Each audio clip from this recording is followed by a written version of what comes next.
अन्नदाता। पग पग पर है संग तुम्हारे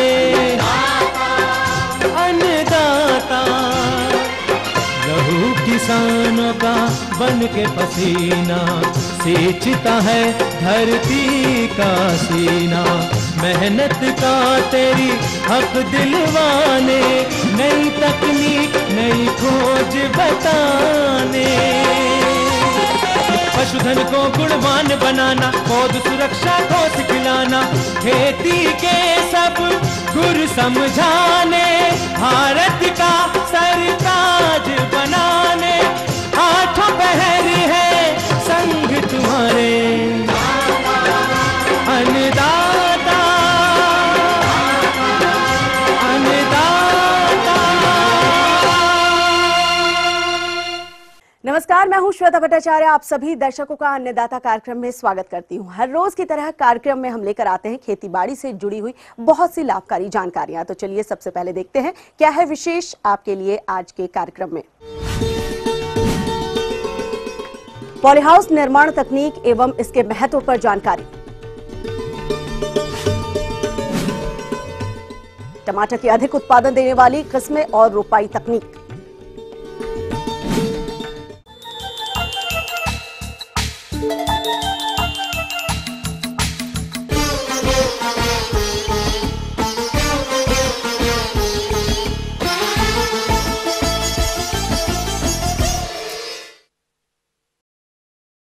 किसान भाइयों, कल के कार्यक्रम के अंश में हमने आपको पॉलीहाउस के महत्व और निर्माण तकनीक के बारे में जानकारी दी थी। आज उसी कड़ी को आगे बढ़ाते हुए हम आपको पॉलीहाउस निर्माण में शासन द्वारा देय अनुदान के बारे में जानकारी देंगे। पॉलीहाउस वर्तमान में जो कृषि का जो विकास हुआ है उसी के तहत यह जो है पॉलीहाउस में किसान खेती करते हैं और इसमें कम जो है हमारा रकबा में हम कैसे ज़्यादा मुनाफा कमा सकते हैं वह पॉलीहाउस के अंदर जो है करके कर सकते हैं। इसमें एक स्ट्रक्चर होता है जो आयरन जीआई पे जो है पाइप पे खड़ा होता है और वो प्लास्टिक से कवर किया हुआ रहता है।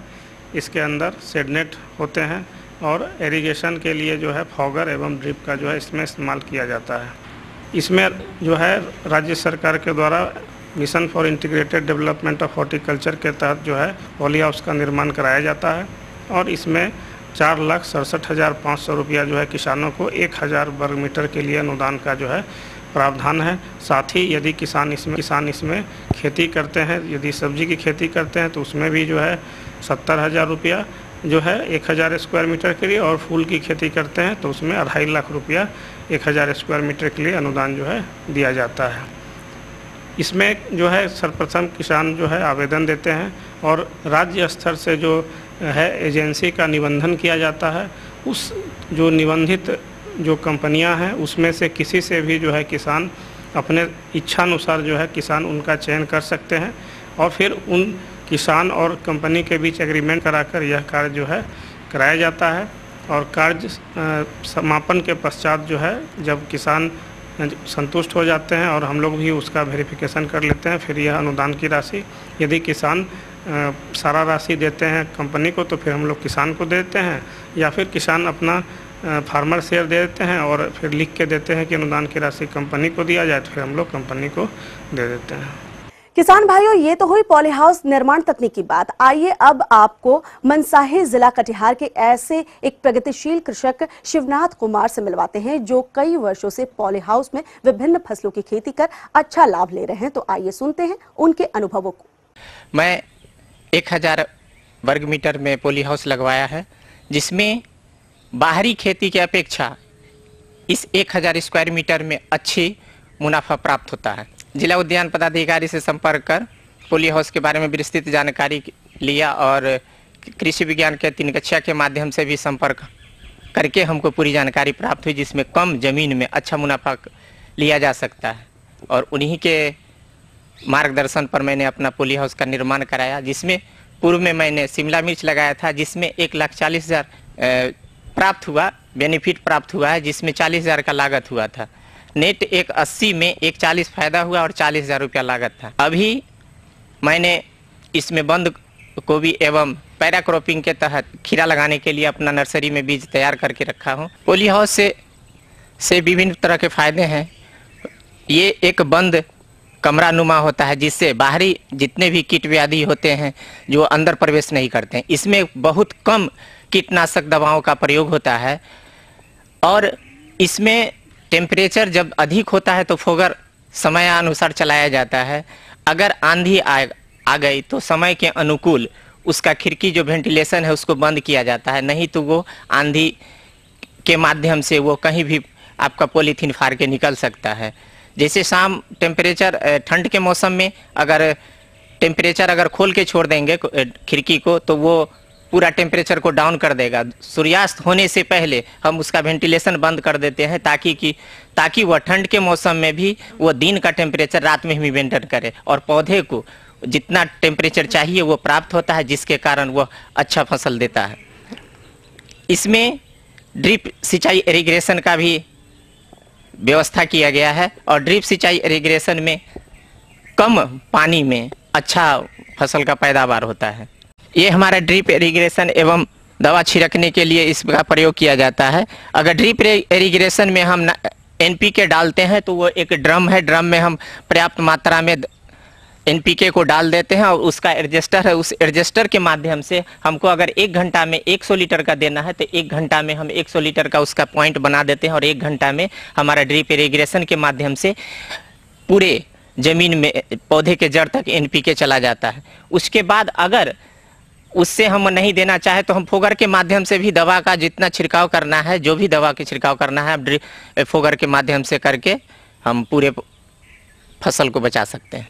ये ऊपर में नेट लगा हुआ है, फोगर के लिए टेम्परेचर डाउन करने के लिए फोगर लगा हुआ है। अगर टेम्परेचर बहुत ज़्यादा हो जाता है तो 5 मिनट के लिए फोगर को चला दिया जाता है और 5 मिनट के बाद वह धीरे धीरे टेम्परेचर 8 से 10 डिग्री घट जाता है। हम बाहरी खेती करते हैं ठंड के मौसम में, तो उसमें क्या होता है कि अधिक पाला का शिकायत होता है और इसके अंदर टेम्परेचर समान मिलता है, जिसके कारण अंदर में पाला भी कम लगता है और दवा का भी छिड़काव कम होता है। पॉली हाउस है कि बेमौसमी खेती करने का एक अच्छा साधन है। अगर बाहर में कोई फसल नहीं हो पाता है तो हम इसके अंदर में शिमला मिर्च, धनिया का, बंद गोभी एवं अन्य बेमौसमी फसल को उगा सकते हैं और अच्छा मुनाफा कमा सकते हैं।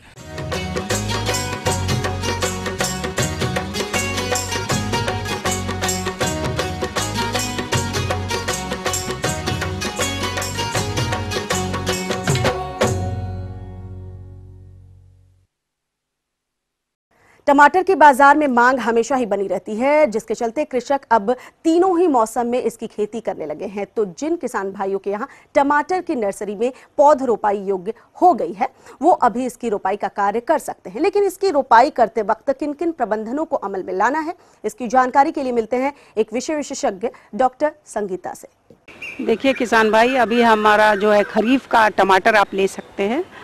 जहाँ तक इसमें उन्नत प्रभेद की बात है, उसमें हो गया अर्का आशीष, हो गया अर्का आशीष, अर्का सौरभ, अर्का गरिमा, और ये सारी जो है प्रभेद इस खरीफ मौसम के लिए उचित है। और लगाने से पहले आप खेत को अच्छी तरह से जुताई कर दें। जो है 3 से 4 जुताई करने के बाद उसमें एक पाटा चला दें। पाटा चलाने के बाद उसके बाद उसमें 300 जो क्विंटल खाद, जैसे सड़ी हुई गोबर की खाद अच्छी तरह से मिला दें। मिलाने के बाद फिर उसको एक बार फिर जुताई कर दें। उसमें जो खाद की मात्रा है, जैसे नाइट्रोजन 100 किलोग्राम प्रति हेक्टेयर, फास्फोरस जो है 80 किलोग्राम तथा पोटास जो है, पोटास की मात्रा 60 किलोग्राम प्रति हेक्टेयर के रूप में मिलाएं। जो नाइट्रोजन है उसकी 1/3 मात्रा के उस समय डाले। बाकी जो मात्रा, शेष मात्रा जो है उसको 2 बराबर भाग में बांट करके 30 दिन तथा 50 दिन के अंतराल पर उसमें उपवेशन के रूप में डालें। जब खेत आपका पूरी तरह से तैयार हो जाए तो उसमें जो है टमाटर का जो आप पौधा तैयार किए हुए हैं उसको आप खेत में लगा सकते हैं। पौधा की जड़ को कॉपर ऑक्सीक्लोराइड से शोधित करके लगाएं, जिससे कि फफूंदनाशक बीमारी से दूर रहे। और जो पौधे से पौधे की दूरी 45 सेंटीमीटर होनी चाहिए और पंक्ति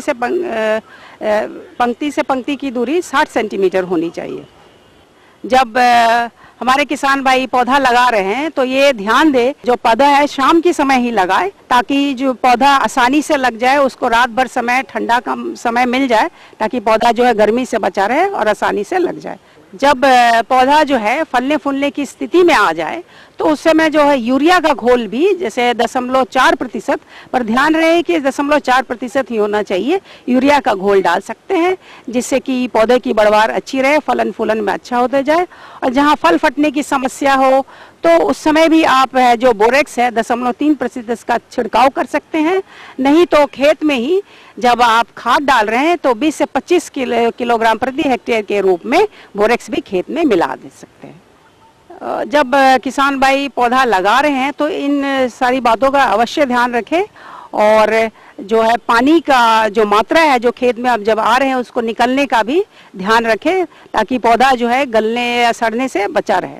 तो ये थी कुछ उपयोगी जानकारियां। अब लेते हैं एक छोटा सा ब्रेक, जल्द लौटेंगे और कार्यक्रम में आगे है महत्वपूर्ण जानकारियां। बने रहिए हमारे साथ। मिर्च के फसल की अच्छी बढ़वार हेतु किए जाने वाले समसामयिक कार्य।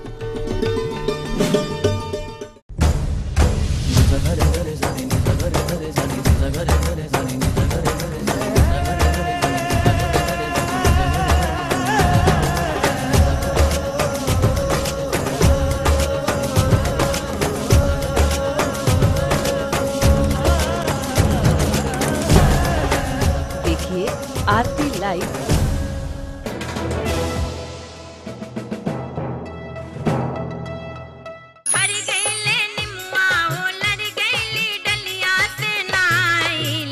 और भैया का उहबरा ऐसे ही तान मारत रहनी रहुआ। हनीमून देहरादून में हो, हमार बलमू काहे सुतला दलानी माई सभा पीछे लजिया। लोक गीतों के राग गुनगुनाइए ईटीवी के साथ। धुन देखिए हर शनिवार रात 9:30 बजे।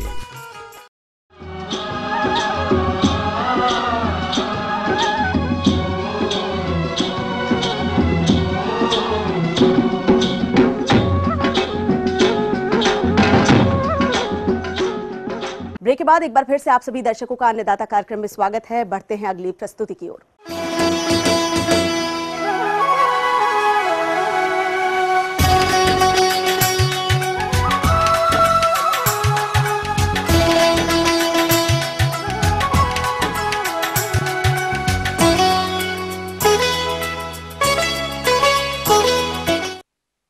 जिन भाइयों ने जून माह में मिर्च की रोपाई कर दी थी, वो फसल अभी बढ़वार की अवस्था लिए खेतों में खड़ी है और इस फसल से अच्छा उत्पादन लेने के लिए इसमें कुछ समसामयिक कार्यों को करना जरूरी हो जाता है, जिस पर जानकारी दे रहे हैं जिला रांची के प्रगतिशील कृषक सुंदर महतो। मैं ये बता दूं कि ये जो हमारा अभी जो फसल देख रहे हैं वो है हरी मिर्च का फसल है। ये है VNR का 32 नंबर वैरायटी, जो कि इसका स्टेज जो है वो लगभग रोपाई का 1 महीना हो चुका है। इस समय में अभी आप देख रहे हैं बीच बीच में वीड्स आ गया है। ये घास जो आ गया ये हमारे पेड़ के पौधे के आसपास तो नहीं है, चूंकि मल्चिंग किया हुआ है, लेकिन बीच में वीड्स आ जा रहा है। यह उसको हम लोग निकवन करवा देंगे ताकि हमारा पूरा फील्ड जो है बिल्कुल साफ रहे, सिर्फ मिर्च लगे रहे। तो उसमें क्या होता है, एक फायदा होता है जो कि वायरस, अगर आपका ग्रास वगैरह रहेगा, वीड्स रहेगा, तो वायरस का जितना व्हाइट फ्लाई, जैसी एफिड, थ्रिप्स, चूसक कीड़े जितने होते हैं सब उसमें जाकर के आप दवा की स्प्रे कीजिएगा इसमें मिर्च में, वो सारे भाग के चल जाएंगे उसमें। लेकिन जैसे ही वो पौधा में रेजिस्टेंट, उसका पावर खत्म हो जाएगा, दवा का असर खत्म हो जाएगा, वो पुनः पूरा आपको अटैक करेंगे पौधे पर। इसलिए वीड्स का सफाई होना जरूरी है, जिसका हम लोग कर रहे हैं। बेसल डोज तो रोपाई के समय जो दिया गया ही है। अभी का स्टेज में हम लोग पुनः फिर से इसमें DAP 1 बोरी प्रति एकड़ के हिसाब से, उसी में हम लोग की ह्यूमिक एसिड आती है, उसको पाउडर को 1 किलो को 50 kg मिला करके उसका दिया गया है। साथ में 25 kg पोटास प्रति एकड़ के हिसाब से बेसल डोज में है। साथ में हम लोग रीजेंट GR ग्रैनुअल्स, उसके बाद फिर कालबोर जो कि इसमें कैल्शियम और बोरोन है, और जाइम जो कि पौधे को सिस्टमिक बढ़वार के लिए आवश्यक पड़ती है। तो ये सारा चीज को पुनः सेकंड बेसल डोज के रूप में हम लोगों ने दे करके इस सभी प्लांट में आप देख रहे हैं कि मिट्टी चढ़ा हुआ है। ये मिट्टी दिया गया है मल्चिंग के ऊपर, ये सेकंड क्रॉप है, तो मिट्टी देना आवश्यक इसलिए है कि पौधे को थोड़ा सपोर्ट मिल जाए। ऐसे तो हम लोग जनरली कोड़ाई करके मिट्टी देते हैं, लेकिन इसमें हम लोग जहाँ जहाँ पर छेद है, जहाँ जहाँ प्लांट लगा हो, वहीं वहीं हम लोग मिट्टी दे रहे हैं ताकि इसको मिट्टी पौधे को सपोर्ट मिल जाए। बाकी फर्टिगेशन में हम लोग जैसे ही फ्लावरिंग स्टार्ट हो जाता है, फ्लावरिंग स्टार्ट हो गया, देखे कहीं कहीं फ्लावरिंग स्टार्ट हो गया, अब हम लोग इसमें 1261 प्रति एकड़ 3 kg और 400 ग्राम यूरिया और 400 ग्राम पोटास का हम लोग इसमें ड्रिप के माध्यम से एक दिन छोड़ करके एक दिन 12 से 15 दिन तक इसका हम लोग ऑल्टरनेट डेज करके, यानी कि 8 से 10 दिन हम लोग का ये अभी चलेगा। उसके बाद जो है फर्टिगेशन में हम लोग का जैसे हार्वेस्टिंग स्टार्ट हो जाएगा तो उसके बाद हम लोग 0060 ड्रिप के माध्यम से हम लोग सोल्यूबल फर्टिलाइजर का चलाएंगे पानी के साथ में, जिससे कि हमारा फ्रूटिंग जो आ गया है उसका ग्रोथ सही हो। उसके लिए 0060 का सीड भरेगा, उसमें साइज अच्छा आएगा, शाइनिंग आएगा। और बीच बीच में हम लोग कैल्शियम नाइट्रेट बोरोन का जो है कि सप्ताह में 7 दिन में एक दिन हम लोग उसको थ्रू ड्रिप के माध्यम से प्रति एकड़ 2 kg कैल्शियम नाइट्रेट और 400 ग्राम बोरोन का हम लोग प्रति एकड़ के हिसाब से ड्रिप के माध्यम से हम लोग चलाते हैं। जो पौधे को रिक्वायरमेंट होता है, खास करके मिर्च में आवश्यकता पड़ती है, तो ये हम लोग निश्चित इंटरवल पर जो हम लोग का शेड्यूल के हिसाब से बना हुआ है, कैल्शियम नाइट्रेट बोरोन का एवरी 8 to 10 डेज पर उसको ड्रिप के माध्यम से देते हैं ताकि हमारा बैलेंस बना हुआ रहे, जो उसका बेसिक रिक्वायरमेंट है वो उसको मिलता रहे। उसके बाद अभी हम लोग का स्टेज जो है, अभी तक हम 2 स्प्रे कर चुके हैं। तीसरा स्प्रे में हम लोग अभी इसमें नीम फाइटर के नाम से नीम का अर्क होता है 1000 ppm, उस चीज को हम लोग स्प्रे करा रहे हैं। साथ में ये हो गया कीटनाशक के रूप में एक फंगीसाइड जो है वो है T20 और एक बैक्टीरियल, फंगल और वायरल के लिए एक दवा आती है, उस चीज को हम लोग स्प्रे कर रहे हैं ताकि हम लोग को उसमें वायरल, बैक्टीरियल और फंगल डिजीज को रेजिस्ट कर सके प्लांट। तो ये सभी दवाओं का स्प्रे हो रहा है। अगला स्प्रे में हम लोग जो कि रस चूसक कीड़ों के लिए होता है और साथ में अल्ट्रा लाइफ जो ये सभी की, और साथ में T20 और साथ में एक कोई भी माइक्रोन्यूट्रिएंट या तो जाइम हम दे देंगे। अगर माइक्रोन्यूट्रिएंट देते हैं तो दोनों में से जो भी हमारे पास उपलब्ध होता है उसको साथ में मिला करके स्प्रे कर देते हैं। और उसका नेक्स्ट स्प्रे में हम लोग नीम फाइटर के साथ में अल्ट्रा लाइफ के साथ में T20 फंगीसाइड और करोना जो कि नाइट्रोबेंजीन होती है, जो कि फ्लावर और फ्रूटिंग को बहुत ज्यादा मदद करती है फ्रूटिंग होने में, और जो फूल जो पकड़ा है उसको फल में परिवर्तित होने में बहुत ज्यादा वो मदद करती है, इसलिए उसके साथ में मिला करके हम लोग स्प्रे कर देते हैं। यही हम लोग का प्रैक्टिस चलता है। अब आगे यही इसी हिसाब से हम लोग, ये सभी ऑर्गेनिक दवा है, मैं चाह रहा हूं कि ज्यादा से ज्यादा ऑर्गेनिक दवाओं का उपयोग करूं, जिससे कि कम से कम दवाओं में तो कम से कम जो भी स्प्रे किया हुआ हो वो ऑर्गेनिक दवा का ही स्प्रे किया हुआ हो, तो उससे हमारे जितने भी ग्राहक जिनको हमारा फल मिलेगा ये सही मिले। अच्छा फल आता है, फ्रूट आता है, जितने फ्लावर आएंगे फ्लावर ड्रॉपिंग की संख्या कम होती है और इससे हमारा बैलेंस बना रहता है, उत्पादन अच्छी मिलती है, अच्छी नहीं बहुत ही अच्छी मिलती है। आगे और भी है कुछ रोचक जानकारियां, पर यहाँ पर रुकेंगे एक और कमर्शियल ब्रेक के लिए, जल्द हाजिर होते हैं। गुलाब की फसल में कीटों की रोकथाम पर जानकारी।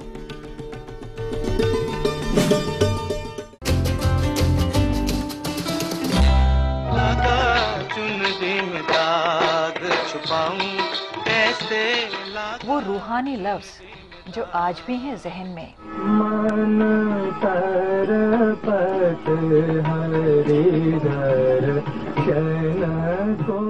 वो खुदाई मौसीकी जो ले आए जन्नत जमी पर। जो भी हो तुम खुदा की कसम लाजवाब हो। वो दिलकश अंदाज जो लौटा लाए गुजरा जमाना। प्यार किया तो डरना क्या, जब प्यार किया तो डरना क्या। देखिए भूले बिसरे गीत,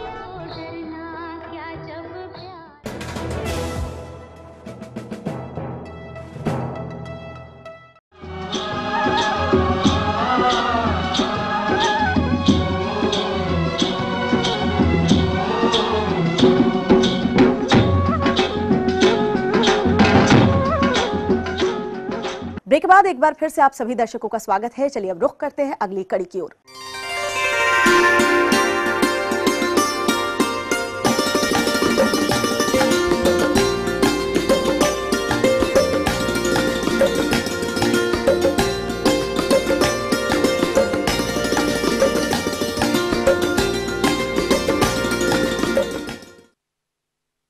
हमारे राज्य में फूलों की बात करें तो गुलाब की खेती बहुत से क्षेत्रों में की जाती है और इससे किसानों को अच्छी आय भी मिलती है, लेकिन इस फसल को कीटों से कभी कभी हानि भी उठानी पड़ जाती है। तो आइए गुलाब में लगने वाले कीटों के प्रबंधन पर जानकारी लेते हैं एक विषय विशेषज्ञ डॉक्टर केसी शर्मा से। इन नासी कीटों में प्रमुख रूप से सल कीट, थ्रिप्स तथा बरूथी प्रमुख नासी कीट हैं।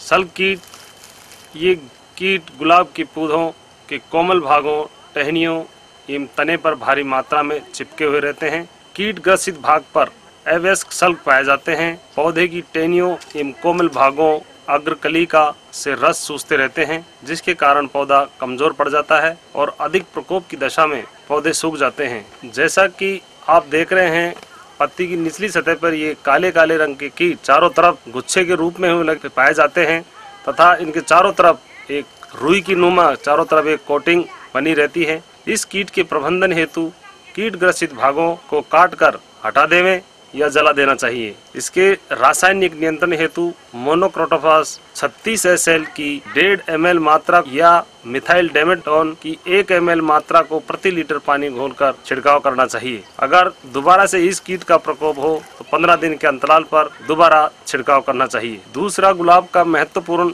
रस चूसने वाला कीट है पर्णजीवी या थ्रिप्स। ये कीट पीलापन लिए हुए भूरे रंग के होते हैं। शिशु छोटे, पंख रहित, कोमल, रंग एवं आकार में वयस्क से मिलते जुलते होते हैं। मादा पौधे के हरे भागों में अंडे देती है। ये अंडों से शिशु निकलकर खुरचना शुरू कर देते हैं। निकले हुए रस को ये शिशु चूसते रहते हैं। इसके प्रकोप के कारण फूल एवं पत्तियां मुड़ जाती हैं, पौधों की बढ़वार रुक जाती है, पौधा झुलसा हुआ नजर आता है, वह कभी कभी सूख जाता है। ये पत्तियों के बजाय फूलों के अंदर अधिक पाए जाते हैं और फूलों को कुरुचकर रस चूसते रहते हैं, जिसकी वजह से फूल झड़ जाते हैं। इस कीट के प्रबंधन हेतु मिथाइल ऑक्सीडेमेटोन या रोगोर की 1 ml मात्रा को प्रति लीटर पानी में घोलकर या इमिडाक्लोप्रिड की 5 ml मात्रा को प्रति 15 लीटर पानी में घोलकर छिड़काव करना चाहिए।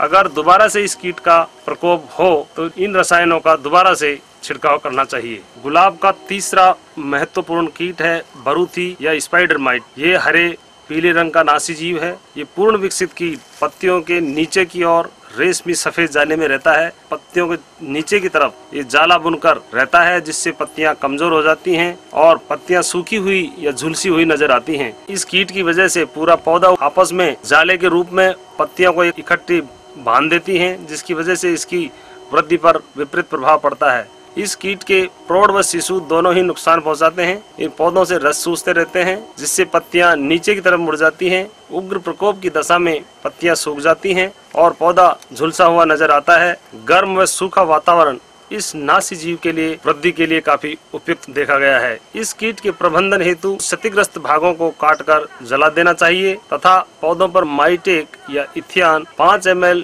मात्रा को प्रति लीटर पानी में घोलकर 2 से 3 बार 15 दिन के अंतराल पर छिड़काव करने अथवा मिथाइल डेमेटोन की 1 ml मात्रा को प्रति लीटर पानी में घोलकर पौधों पर छिड़काव करना चाहिए। इन कीटों के नियंत्रण के लिए किसानों को नत्रजन उर्वरकों की अनुशंसित मात्रा ही काम में लानी चाहिए तथा आवश्यकता अनुसार सिंचाई करनी चाहिए, क्योंकि अत्यधिक सिंचाई करने से भी इस कीट का प्रकोप अधिक देखा गया है तथा नत्रजन उर्वरकों की वजह से पौधा थोड़ा रसीला हो जाता है, उसमें वानस्पतिक वृद्धि अधिक होती है, फलस्वरूप इन कीटों का प्रभाव अधिक होता है।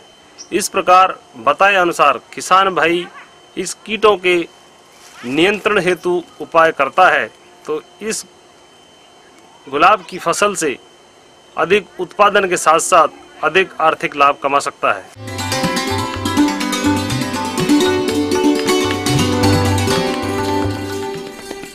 अन्नदाता हेल्पलाइन निशुल्क फोन संपर्क सेवा के माध्यम से आपके द्वारा पूछे गए प्रश्नों में से 1 या 2 महत्वपूर्ण प्रश्नों को हम अपने कार्यक्रम में शामिल करते हैं। इसी के तहत आज का चयनित प्रश्न और उसका जवाब इस प्रकार है। जिला जमुई से योगराज सिंह जी, आप अन्नदाता निशुल्क फोन संपर्क सेवा के माध्यम से मक्का की फसल में प्रबंधन कार्यों पर जानकारी चाहते हैं, तो योगराज जी आपकी जानकारी हेतु देखिए कार्यक्रम का यह अंश। अब उन्हें विशेष ध्यान देना है कि मक्के में खरपतवार और कीट व्याधि का प्रकोप होने का समय है। ऐसे तो मक्के के खेत में जल निकास की व्यवस्था अच्छी होनी चाहिए, तभी मक्के की फसल अच्छी होगी। और साथ ही खरपतवार नियंत्रण के लिए अगर उसमें कोई दवा न दिए हों पहले, तो अब ये समय है कि उसमें निकाई गुड़ाई अवश्य कर लें, खुरपी से कर लें, हाथ से निकाल कर लें, या हो चला कर अगर लाइन में है तो वीडर हो आते हैं जिनको कि 2 लाइन के बीच में और 2 पौधों के बीच में दोनों तरफ से चला करके उसको खरपतवार को उसमें मिट्टी में मिला देंगे। आसानी से वो खरपतवार मर जाएंगे और उसमें सड़ करके खेत में ही खाद बन जाएंगे। इसके बाद क्या करना है कि ऊपर निवेशन 2 से 2.5 फीट के अगर पौधे हो गए हैं और जमीन इतनी हल्की है कि उसमें जुताई आसानी से हो सकती है, तो पौधों के बीच में यूरिया का भुरकाव करके 1 किलोग्राम यूरिया प्रति किलो कट्ठा के हिसाब से, या अगर संकर किस्म के मक्का लगाए हैं तो 1.5 किलोग्राम यूरिया प्रति कट्ठा के हिसाब से छींट करके और उसमें मिट्टी चढ़ा दें। दूसरा ध्यान देना है कीटों के ऊपर। बरसात के समय में कीटों का प्रकोप बहुत होता है। एक तो जब 2-3 पत्तियों के जब पौधे होते हैं मक्के की, उसी समय कीट लगते हैं और पत्तियों को खाना शुरू कर देते हैं। बहुत तरह के कीट होते हैं उस समय में। एक तो पिल्लू जैसा कीट होता है जो नीचे पत्तियों को बैठ कर के काट करके खाता है, और दूसरा सुग्गा, जिसको सुग्गा हॉपर कहते हैं, वो भी छोटे छोटे से लेकर के बड़े हॉपर होते हैं और पत्तियों को, मुलायम पत्तियां रहती हैं उस समय खाने शुरू कर देते हैं। अगर वो अवस्था हो और पत्तियों पर कीट का प्रकोप हो तो उस समय ऐसी दवा दें जो कि थोड़ी सिस्टेमिक भी हो और वो कारगर हो। 2 मिलीलीटर दवा प्रति लीटर पानी में घोल करके हमारे किसान बंधु दे सकते हैं। किसान बंधु अच्छी तरह से छिड़काव कर दें खेत में ताकि पौधों पर दवा मिल जाए। अगर थोड़ी पहले किसान बंधु मक्का लगा चुके हैं और वो 2 से 2.5 फीट ऊंचा हो गया है, 8-10 पत्ती का हो गया है, तो ऊपर से और वही कीट उसमें लगता है। इसके लिए कार्बोफिरॉन 3G का 3 किलोग्राम दवा प्रति एकड़ के हिसाब से, या थीमेट नामक दवा आती है, ये 10G आती है, और इसका 2 किलोग्राम दवा प्रति एकड़ के हिसाब से 27 कट्ठे में इसको गाभा में देना होता है। और हर गाभा में एक बार उसको ऊपर से झाड़ते जाएं, पौधे उसको सोख लेंगे और कीड़ा जब उसको खाएंगे तो सब मर जाएंगे।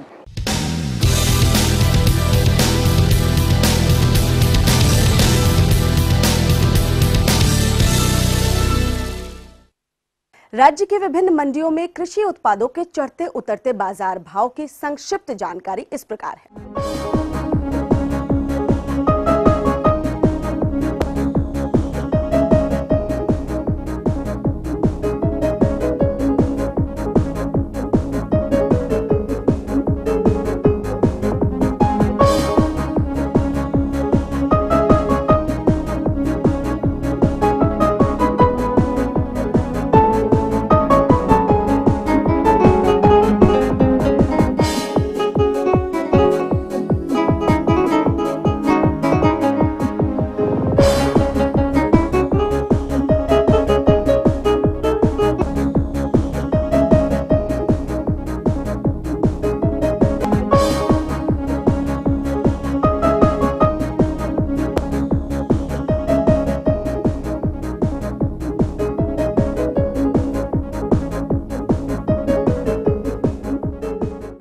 अब आइए देखते हैं कल दिखाए जाने वाले कार्यक्रम की मुख्य झलकियां।